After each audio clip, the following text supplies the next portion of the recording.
स्वागत छ साथीहरू मेरो channel life on the Goma. आज पनि हामी फेरि बृहत श्री सुस्तानी व्रत कथाको 16औं अध्याय लिएर आएका छौँ र अब सुरु हुन्छ 16औं अध्याय। अथ 16औं अध्याय शिव पार्वती विवाह वर्णन। कुमारजी आज्ञा गर्नुहुन्छ, हे अगस्त्य मुनि, जब जन्तीको आगमन भयो, हिमवानले वरीयताका स्वागत सत्कार अभिनन्दन तथा वन्दना गर्नुभयो। मेनाले सखीहरू सहित भएर अग्लो भवनका छतबाट बरियात आएको हेर्दै हुनुहुन्थ्यो। पहिलो हुद्दामा विविध वाहनहरूमा विराजित बाजा गाजाका साथ ध्वजा पताका फरफराउँदै बसु आदि गन्धर्व आए। त्यसपछि मणि ग्रीवादी यक्ष, त्यसपछि क्रमैले यमराज, नृतज्ञ, वरुण, वायु, कुबेर, ईशान, देवराज इन्द्र, चन्द्रमा, सूर्य, भृगु आदि मुनीश्वर र ब्रह्मा आए। यी सबै एकभन्दा एक उत्तम थिए, विशेष सुन्दर शोभायमान रूप गुणले सम्पन्न थिए। हेर्दा हेर्दै विष्णुको हुद्दा देखियो। भगवान विष्णु सम्पूर्ण शोभाद्वारा सम्पन्न हुनुहुन्थ्यो। नव जलधर झैँ श्याम तथा चतुर्भुज पितम्बरधारी आफ्ना लावण्यद्वारा करोडौं कन्दपर्वलाई लज्जित गराइरहनु भएको थियो। यसरी जन्तीको आगमन देखेर सबैले अति आनन्द माने। जन्ती पर्सिने र भोज जलपान आदि पछि सखीहरू सहित भएर मेनाले द्वारमा वर पर्सिने काम सम्पन्न भयो। त्यस बखतमा नाना थरीका मङ्गल बाजा बजे। त्यसपछि आदरका साथ जन्तीलाई यथा स्थानमा बेहुली भतेरमा भोजका निम्ति राखियो। यता विशाल सुन्दर र रमणीय विवाह मण्डपमा विवाह कार्य आरम्भ भयो। माता मेनकाले पुत्री पार्वतीलाई स्नान गराई, बुकुवा दली, सुगन्ध लेपन गराई, हिरा मोती माणिक्य आदि नाना रत्न जडाउ गरेका थरीथरीका गहना र रङ्गबिरङ्गीका लुगा चुरा धागो श्रृङ्गार गराई कन्याकुमारीद्वारा दियो कलश अघि लगाई धेरै दासी र देवाङ्गना सहित भएर आफ्नै पिठ्युमा बोकी यज्ञ मण्डलमा ल्याउनु भयो। त्यस बखतमा अप्सरा र गन्धर्वले मङ्गलगान र वाद्यधुन गरी शोभा बढायो। त्यसपछि कुलगुरु गर्गाचार्यबाट प्रेरित भएर मेना र हिमवान विवाहका कार्यक्रममा अग्रसर हुनुभयो। त्यस बेलामा प्रस्ताभूषणले विभूषित भएकी महाभाग मेनाले सुवर्णको कलश लिएर आई पतिका दाहिनेपट्टि बस्नुभयो।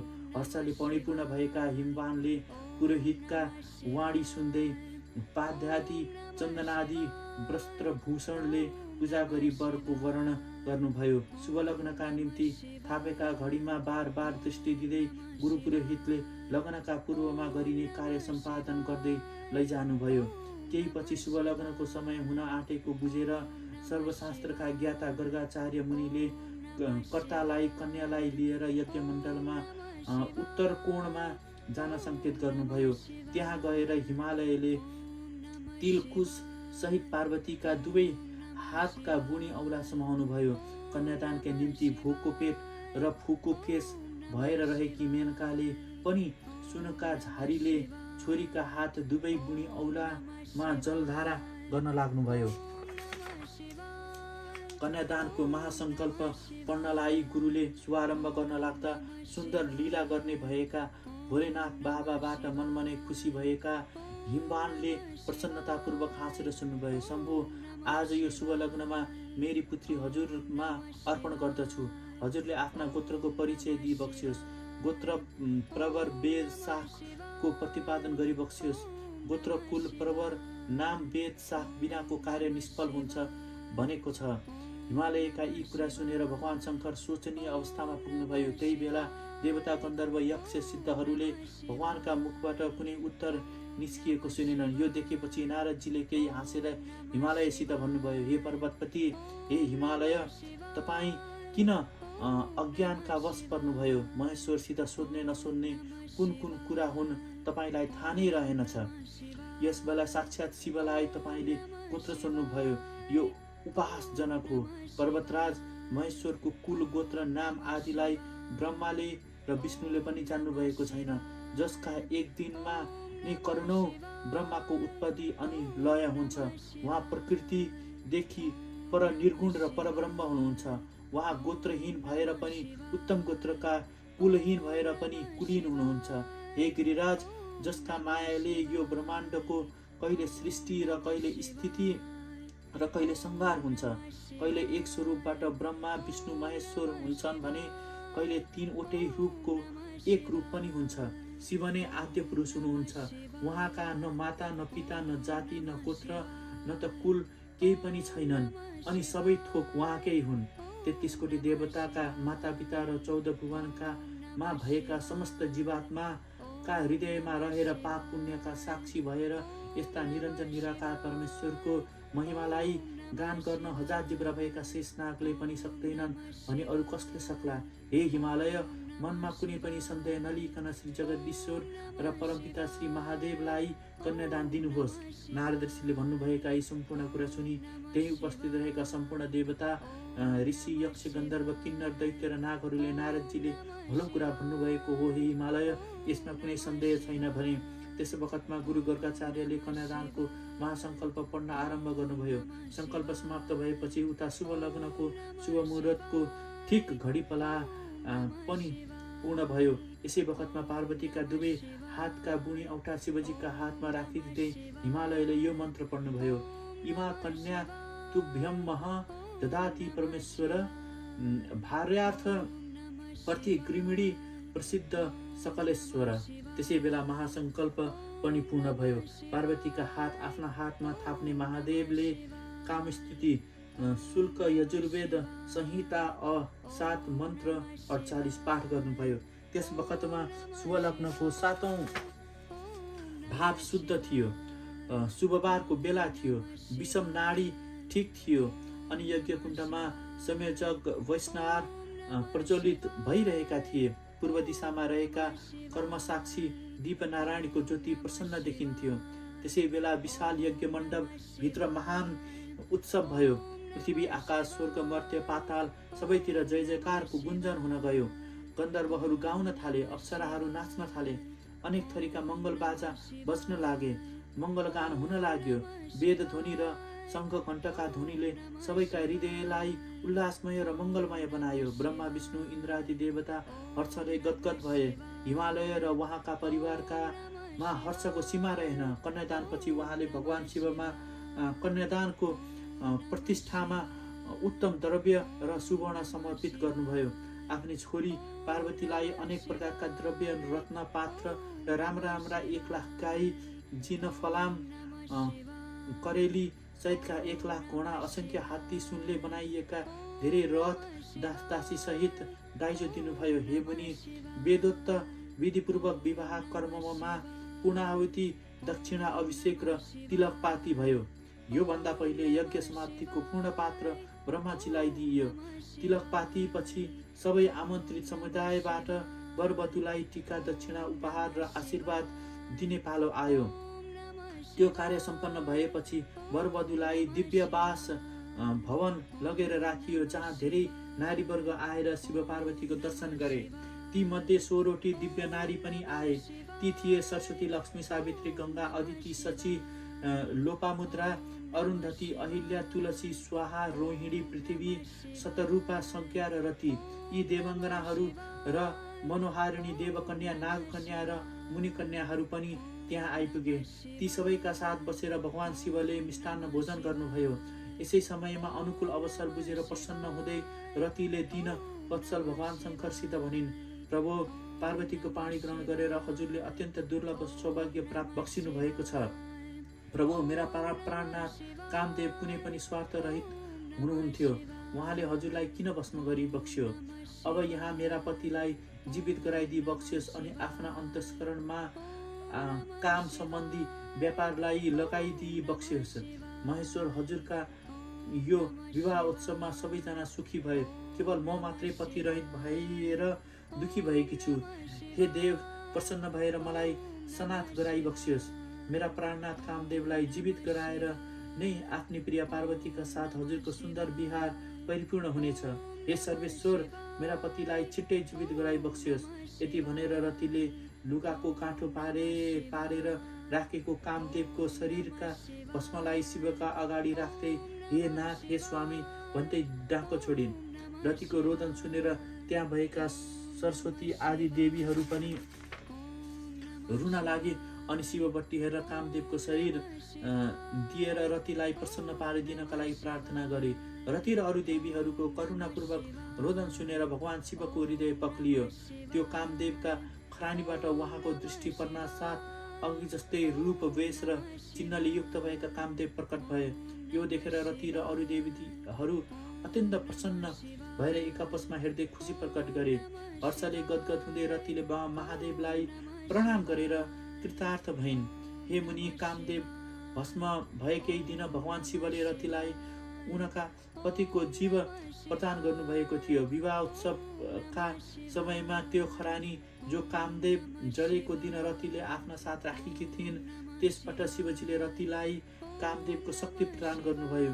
ती भस्मरूपी काम पुरुष अङ्गरहित अनङ्ग भइरहने गएका थिए। पछि द्वापर युगको अन्त्यमा पूर्ण मानव अङ्गको रूपमा अघिकै आफ्ना पति कामदेवलाई श्री कृष्णजीका पुत्र प्रद्युम्नका रूपमा रतिले प्राप्त गरेकी हुन्।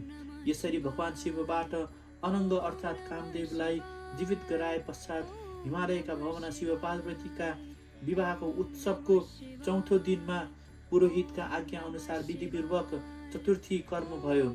चतुर्थी कर्म बिना विवाहको अङ्ग पूर्ण नहुने हुनाले विधिवत सो कार्य सम्पन्न भयो। सो कार्य पूरा भएपछि वासगृहमा आएर माननीय ब्राह्मण पत्नीहरूले पार्वतीलाई नारी धर्मका धेरै ज्ञानहरू दिए। त्यसपछि जन्ती फर्केर सुरसार हुन लाग्यो। छोरीको बिदाई गर्ने बेला बुझेर माता मेनकालाई अति सुर्ता लाग्यो। पार्वतीलाई केही उपदेश दिने खोज्दै मेनकालाई रुन आयो। यो देखेर पार्वती रुन लाग्नुभयो। त्यसपछि ता देव पत्नीहरू पनि रोन लागे। यसो गर्दा गर्दै रुनीहरूको रहरै चल्यो। आफ्ना बन्धु बान्धवले चैत हिमालयले आफ्ना छोरीलाई छातीमा टाँसेर रोएर खाप गर्न लाग्नुभयो। यो देखेर धेरैका आँखाबाट आँसुका ढिका झरे। धेरै बेरपछि धैर्य हुन गयो र पार्वतीले मातापिता, गुरुजन र आफन्तलाई देख्दा आफू पनि झन रुन लाग्नुभयो। हे मुनि, प्रकृतिको नियम नै यस्तै छ। यद्यपि उहाँ महामाया हुनुहुन्थ्यो तापनि उहाँलाई रुन आयो। यसरी आफ्ना दाजु भाउजू र आफ्ना सखीहरूलाई समेत पार्वतीले रुवाउनु भयो। गुरु पुरोहित र ज्ञानी सज्जनहरूले सम्झाइ बुझाइ गरेपछि ब्राह्मणहरूले यात्राको शुभ साहित सङ्केत दिए। त्यसपछि नाना थरीका बाजा गाजा ध्वनिका साथै मङ्गल गान गर्दै पूर्व नारीहरूले पार्वतीलाई लगेर डोलीमा चढाए। त्यो बेलामा पनि माइती पक्षका सबै आफन्तहरूले पार्वतीलाई अनेक वस्त्र, द्रव्य, आभूषण अति चढाए। त्यसपछि बरियात हिँड्यो। स्नेहमा वशीभूत भएका हिमालय पनि पत्नी र पुत्र सहित जन्ती सँगसँगै जान लागे। धेरै पर पुगेपछि शिष्टाचारपूर्वकको ढोक भेट गरेर परस्पर प्रशंसा गर्दै माइती र जन्ती छुट्टिए अनि माइती फिरे। घरमा आइपुगेर मेनका र बन्धु बान्धव सहित भएर हिमालयको घर वरपर भित्र बाहिर हेर्नुभयो। उहाँले घरलाई उराट लाग्दो देख्नुभयो। छोरी अनबाएको घर वैराग्य लाग्दो देखियो। उता बेहुली लिएर गएको बरियात पनि बिस्तारो बिस्तारो हिँड्दै कैलाश पुग्यो। वहाँ पुगेर अग्नि खटाइएका विशिष्ट जनहरूका सहायताले ब्रह्मा, विष्णु, इन्द्रादि देवताहरूलाई सहित अरू पाहुनाहरूलाई शिव पार्वतीले मिठा मिठा रसिला भोजन खुवाएर तृप्त गराउनु भयो। भोजन पश्चात सबैले शिव पार्वतीलाई परिक्रमा र प्रणाम गरी शिव पार्वतीको प्रशंसा गर्दै आफ्ना उत्तम लोकमा गए। शिव पार्वती पनि आफ्नो निवास कैलाश पर्वतमा सुखपूर्वक रहन लाग्नुभयो। महामाया भगवती दक्षपुत्री भएर अवतार लिएका बखतमा पनि शिवको ध्यान, तपस्या र पूजा गरेर बालक अवस्था पुरा गर्नुभयो। आफ्ना पिताबाट आफ्ना स्वामीलाई जतिसुकै निन्दा र गाली गरे पनि सबै कुरा सहन गरेर श्री महामाया शिव भक्तिमा दृढ रहनुभयो। हिमालयका घरमा जन्म लिने बखतमा पनि उहाँ शिव भक्तिमा तन्मय हुनुहुन्थ्यो। सखीहरूले नदी किनारमा लुकाएका बेला पनि बालुवाकामय शिवलिङ्ग बनाई शिव सेवामा रहनुभयो। कहिले हिम श्रृङ्खलामा गएर कठोर तपस्या गर्नुभयो। कहिले पूर्ण नियम पालना गरी 1 महिनासम्म श्रीस्वस्थानी परमेश्वरीको व्रत पनि पुरा गर्नुभयो। यस्ता धेरै तपस्या, आराधना, व्रत अनुष्ठान र त्यागद्वारा माता पार्वतीले आफूले रोजेका वर श्री शिवलाई प्राप्त गर्नुभयो। यो परम मङ्गल शिव पार्वतीको विवाह आख्यान भक्तिपूर्वक पढ्दा सुन्दा र सुनाउँदा सकल मनोरथ पूर्ण हुनेछ। आयु, यश, विद्या, धन, धान्य, सन्तति र सद्बुद्धि प्राप्त हुनेछ। धान्य पूर्णिमाका बेलामा मङ्सिरमा पर्ने आद्रा नक्षत्रको शिव पार्वतीको आराधना गर्नाले सम्पूर्ण लोकको कल्याण हुनेछ। हे अगस्त्य मुनि, त्यहाँ पछि श्री स्वस्थानी परमेश्वरीको प्रसाद 108 थाली अथवा पात्रहरूबाट 8 रोटी, 8 अक्षता, 8 बेली पुष्प, 8 पान, 8 कुड्का सुपारी, सगुन समेत झिकी सुवर्णका थालमा सेतो रुमालमा ओछ्याई 108 प्रत्येक भागका 8 लगाई पिताम्बरका रुमालले ढाकेर श्री महादेवमा अर्पण गर्दै पार्वतीले भन्नुभयो, हे स्वामी, अब मेरा तपस्या र व्रत पूर्ण भयो। मैले सानै उमेरदेखि नै हजुरलाई स्वामी पाऊँ भनी दृढ सङ्कल्प लिएकी थिएँ। सो आज मैले पाउन सके प्रभु भनी श्री महादेवका हातमा प्रसाद चढाई साष्टाङ्ग प्रणाम गरेर फेरि भन्नुभयो, हे आदि पुरुष, श्री स्वस्थानी परमेश्वरीका व्रतका प्रभावले मेरा मनका इच्छा पूर्ण भयो। मैले हजुरलाई स्वामी पाएँ। हे प्रभु, यो संसारभित्र रहेका प्राणीहरू मध्ये विवेकले सहित भएका मनुष्यहरू कोही दुखी छन्, कोही दरिद्र छन्, कोही पापी छन्, कसैका सन्तान छैनन्, कसैका स्त्री छैनन्, कसैका पुरुष छैनन्। यसकारण तिनको उद्धारका निम्ति श्री स्वस्थानी परमेश्वरीको व्रतको प्रकाश गरिदिन पाए लोकको उद्धार हुने थियो भन्ने मलाई लागेको छ। हे प्रभु, कसो गर्दा यो काम सफल हुन जाला, विचार गरी बक्सियोस्। पार्वतीजीका यस्ता दयाले भरिएका वचन सुनि प्रसाद ग्रहण गर्दै हर्षपूर्वक श्री महादेवबाट आज्ञा भयो, हे पार्वती, तिमीले दुखी दरिद्रीमाथि दया गरी तिनका दुःख हरण गर्ने जुन उपाय सोच्यौ सो बताउँछु। तिमीले अहिले नै श्री अस्वस्थामा ऋषिलाई डाकेर रसातलमा पातालमा पठाऊ। उहाँले गएर श्री स्वस्थानी परमेश्वरीको व्रत विधि र कथाको प्रकाश गरिदिनु हुनेछ। श्री महादेवजीको यो आज्ञा भएपछि पार्वतीजीले अस्वस्थामा ऋषिलाई डाक्न पठाउनु भयो। महर्षि भारद्वाजका नाति पिता द्रोणाचार्य र माता कृपिका पुत्र अस्वस्थामा जो जन्मस्थानमा उच्च श्रव अश्वक जस्तो शब्द गर्नुभएको थियो, उहाँ अष्टचिरञ्जीवी मध्येका एक हुनुहुन्छ। उहाँको नाम लिनाले र कीर्ति गाउनाले सिद्धि प्राप्त हुन्छन्। उहाँ महाभारतका एक पात्र पनि हुनुहुन्छ।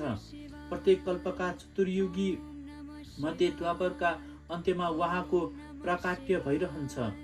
उहाँले माता पार्वतीको आज्ञा पाएर हतारका साथ शिव पार्वती समक्ष हाजिर भई प्रणाम गरी आफूलाई बोलाउनु भएको कुरा निवेदन गर्नुभयो। अत्यन्त प्रसन्न भएर पार्वतीले भन्नुभयो, हे अस्वस्थामा ऋषिजी, मैले तपाईँलाई डाक्न पठाएको विषय के भने अब जतिसक्दो चाँडो गरी तपाईँले रसातल र पातलमा जानुपर्छ। वहाँ गएर त्यस ठाउँमा भएका दुखी, दरिद्री, रोगी, अनाथ, लुला, लङ्गडा, अपाङ्ग, पापी, क्रोधी, मूर्ख, काम, क्रोध, लोभ, मद, मात्सर्य वशमा पारिएका स्त्री नहुने, पुरुष नहुने, सन्तति नहुने अनि कुल कुटुम्ब इष्टमित्रले रहित जो छन्, नाना प्रकारका कष्ट भोगिरहेकाहरू जो छन्, धनले, पदले, मानले जो अन्ध भइरहेका छन् आदि जनजनहरूलाई भेट्नुभयो वा देख्नुभयो भने तिनीहरूलाई मेरो सन्देश सुनाई श्री स्वस्थानी परमेश्वरीको व्रत पूजा गर्ने विधि सहित बताई व्रत गराउनुहोस्। हे अस्वस्थामा सज्जनलाई सद्भावले, मूर्खलाई अर्तीले सम्झाइ बुझाइ गरी यो उत्तम व्रतलाई लोकमा प्रचार गरी लोकको कल्याण गराइदिनुहोस्। पार्वतीजीले यति भनिसकेपछि श्री विष्णु भगवानले आफूलाई दिएको व्रत विधि को ज्ञान पनि सबै बताउनु भयो। यस्तो आज्ञा सुनिसकेपछि श्री अस्वस्थामा ऋषि पनि अत्यन्त खुसी हुँदै श्री भवानी शङ्करलाई साष्टाङ्ग प्रणाम गरी बिदा लिई रसातल पातालमा जानुभयो। हे अगस्त्य मुनि, यो कथाको प्रसङ्ग तपाईँलाई 22औं अध्यायमा पनि सुनाउने छु, स्मरण गरिरहनुहोला। इति श्री स्कन्द पुराणे केदारखण्डे माघ महात्म्ये कुमार अगस्त्य संवादे श्री स्वस्थानी परमेश्वरी व्रत कथाया शिव पार्वती विवाह वर्णन 16औं अध्याय र यसरी हाम्रो 16औं अध्याय पनि समाप्त हुन्छ। यदि तपाईँहरूलाई यस बृहत् श्री स्वस्थानी व्रत कथाको वाचन राम्रो लागेमा कृपया कमेन्टमा ओम नमः शिवाय लेख्नुहोला। ओम नमः शिवाय।